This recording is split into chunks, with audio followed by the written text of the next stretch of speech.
Hi, I'm Janiessa Norice, and this is Define Design.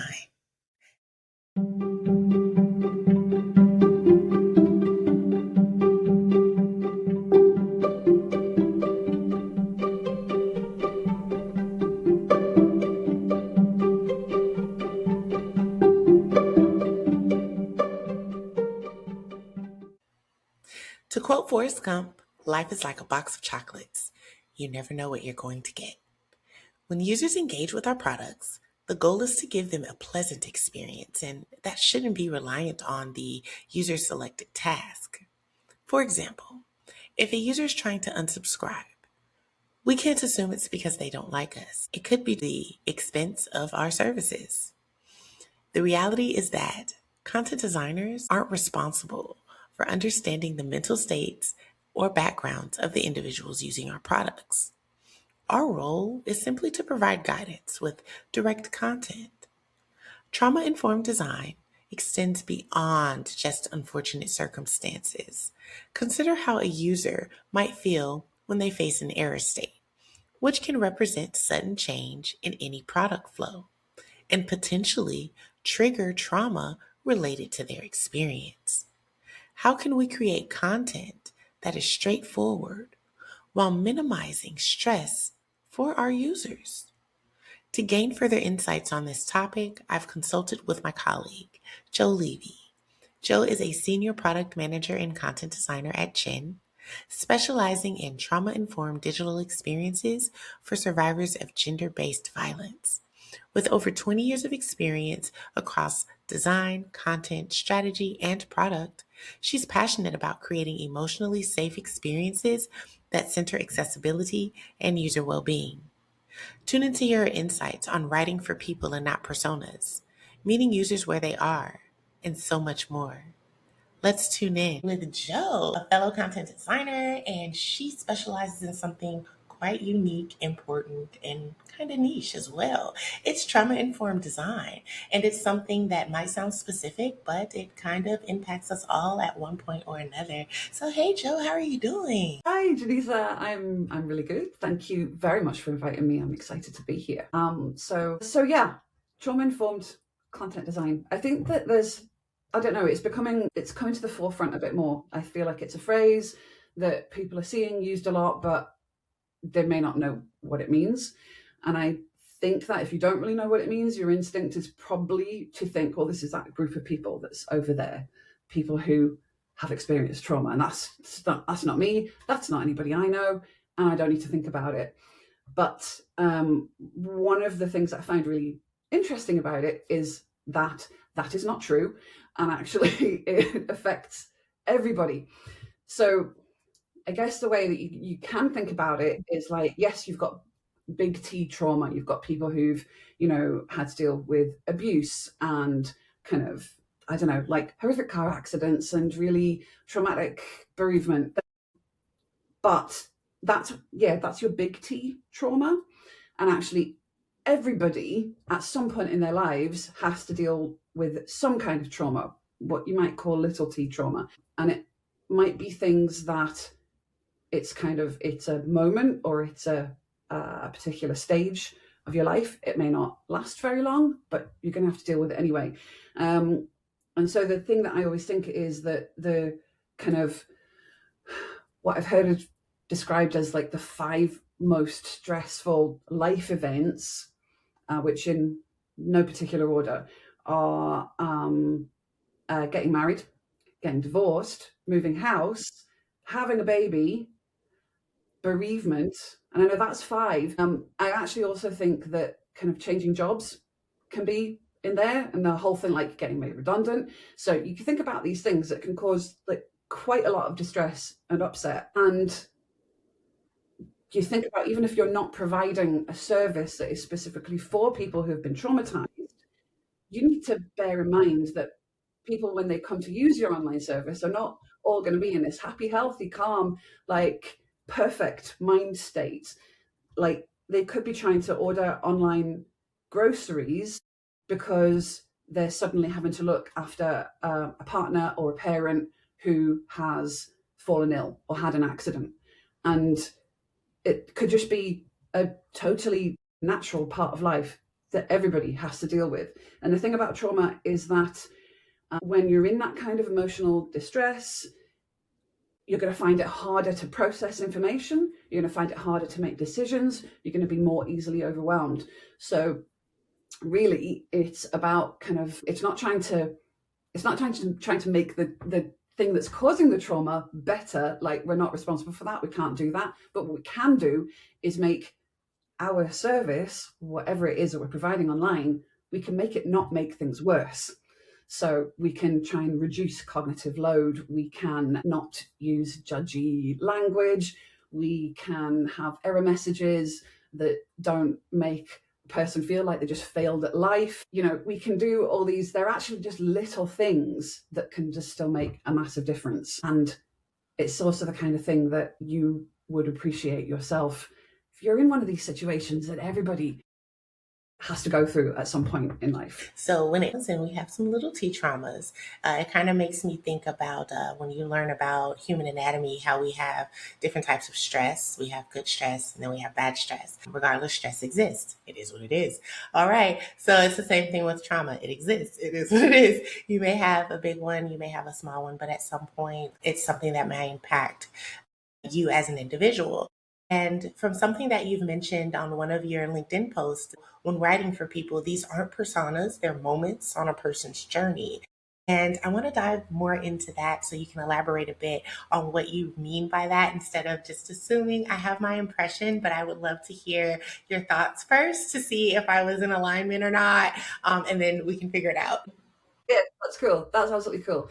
So I should just make it clear, I'm not saying never use personas, right? I'm not making a blanket statement. And that post was related specifically to a project that I'm currently working on with Chen. We're a charity and we provide online resources for survivors of gender-based violence. So the thing about that audience is that there are a number of different stages in the journey. And there are, like, Chen has created their own set of trauma-informed design principles. That's been just so interesting to work with, but it's really helped to kind of round out and deepen my approach. But one of those principles is plurality. So it's like you can't flatten the experience of survivors and just put them into neat buckets, because particularly when you're talking about marginalized people or kind of vulnerable groups, there's a lot of intersecting things going on. So instead, what's better to do is to try and meet survivors where they are and if they're at a point on the journey. So it may be that they're struggling to put a name to what they're experiencing. It might be that they're dealing with abuse and they're ready to leave. It might be that they're dealing with abuse, but they're really not ready to leave, because sometimes it takes a while to kind of be ready for that. It could be that they're an ally. They want to help a friend. It could be that they've been processing and dealing with past abuse or trauma and they really want to heal. So you can't make these things into personas, but what you can try and do is serve a point on the journey. And I think that can be a really useful way to look at things, particularly when you're dealing with sensitive groups. And it could apply even for services that aren't like directed at people dealing with trauma. It could apply when you're, okay, well, you think about it, it's a bit like jobs to be done. So what is the job that your user is trying to get done? And you're not making them into a persona. You don't necessarily need to know that. You just need to know, are they trying to put this online groceries order through in the quickest and easiest way possible? Are they kind of, what is it they're trying to achieve? The language that you may want to use for the victim of said abuse may be different for the supporter of the victim of said abuse, for example. And that does make sense. And also knowing where that person is in their stage along those lines, because even if it's something medical, for example, they may be in the beginning of that journey, they may need more support, or they may be near the end and may be willing to give more support. So These things can vary, and I think it's very important to always know exactly where your user is and what your user's goals are. And understanding that you may need to use different types of Yes. language depending on what the user's task is and their position, because they may not be the person impacted by the trauma directly. They could be a supporter of that person, or somebody looking to get more insight for a family, whatever, whatever. Or they could be the person impacted. They could be a person that may want to help others that are also impacted. Like there are so many different layers that go into it. So I think that it's Yeah, very important to always know exactly. like where they are. And Yeah. when you were mentioning we're not designing for personas, that's what my thought process was. Because when you draft up a persona, it quickly can become somewhat of a character, and you just kind of relate them to certain things like, well, our user Yeah. wouldn't like this because we put that they don't Yeah. like that, our user wouldn't do this. And people are not monolithic, so you can't necessarily just say, hey, just because we said Sally doesn't like apples, that means none of our users like apples. That's not very accurate. Yes.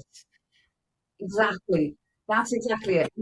That's exactly the word that Chen uses as well. Survivors aren't a monolith. And so I think that definitely applies when you're talking about people Mhm. who have dealt with a lot of trauma, whether it's quite the same thing when you're talking about just being trauma aware and trauma informed in case any of your users are going through any distress or not at their best. They could be feeling unwell.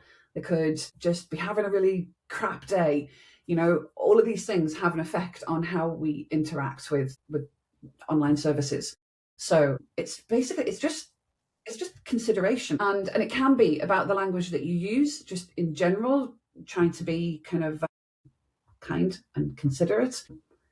But it can also be about how you direct people, like how you help them navigate in order to do what they want to do. So in our case, in the Chen project I'm talking about, it's on the homepage, and what we want to do, this hasn't been done yet. So if you go and look at it, it will not do this. But what we want to do is kind of basically, what do you need right now?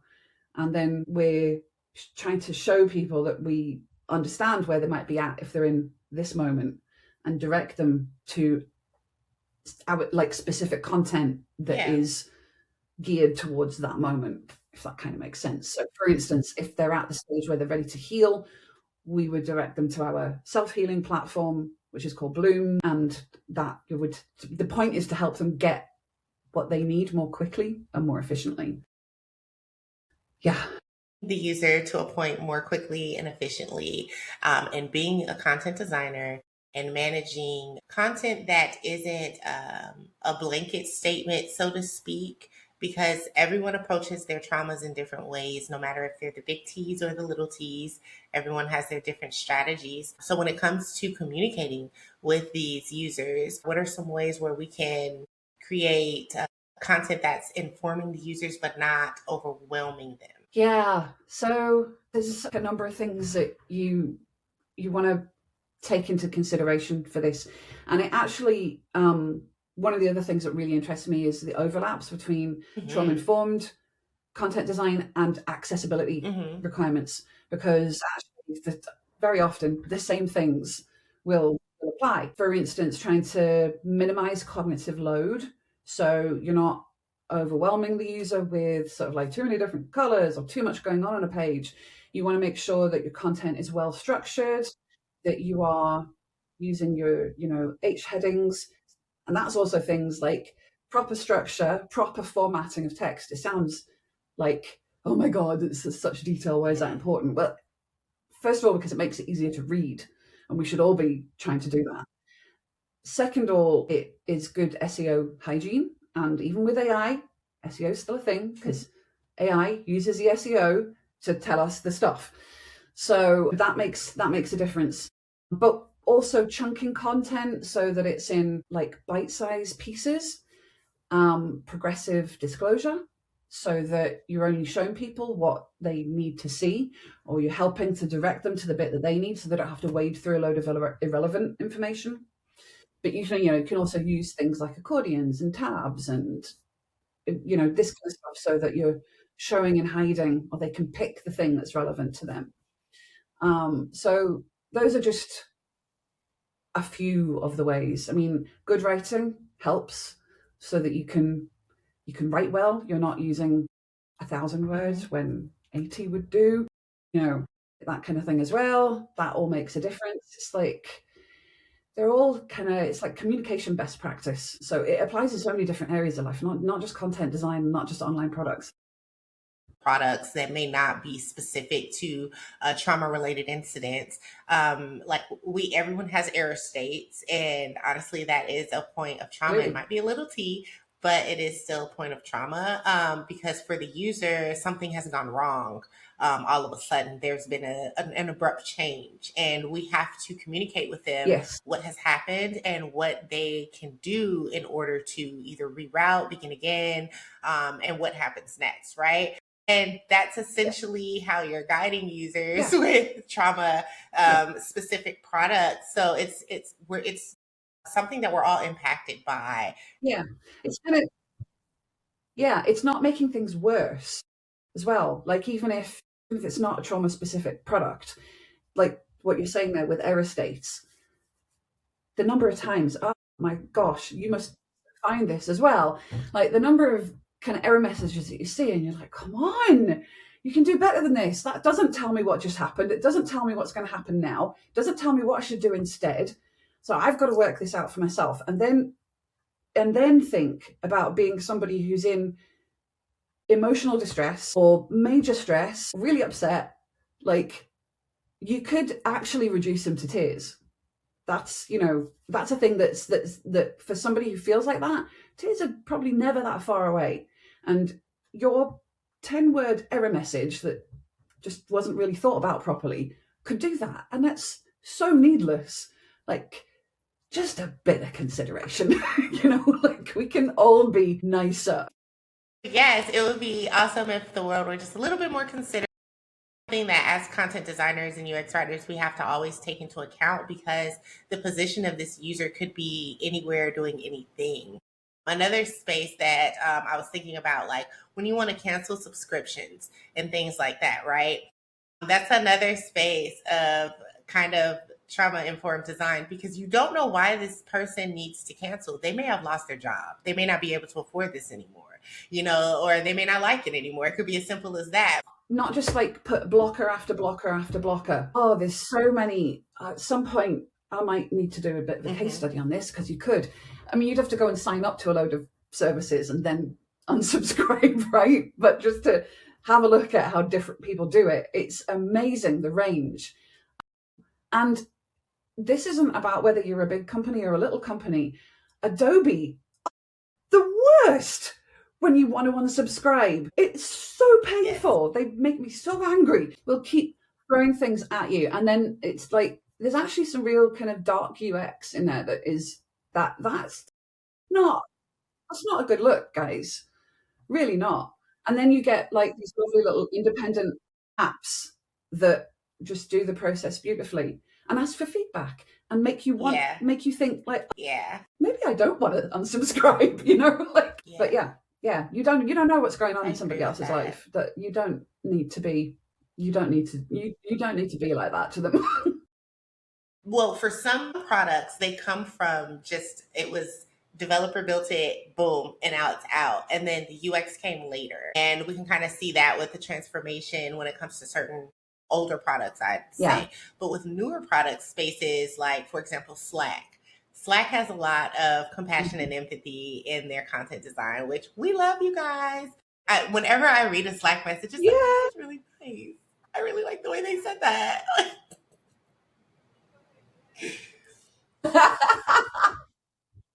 They've got it. Yeah, they've got it on multiple levels. They've built it into the UI as well as in the microcopy and UX. Like the whole thing. I think it was LinkedIn. It's very smartly done.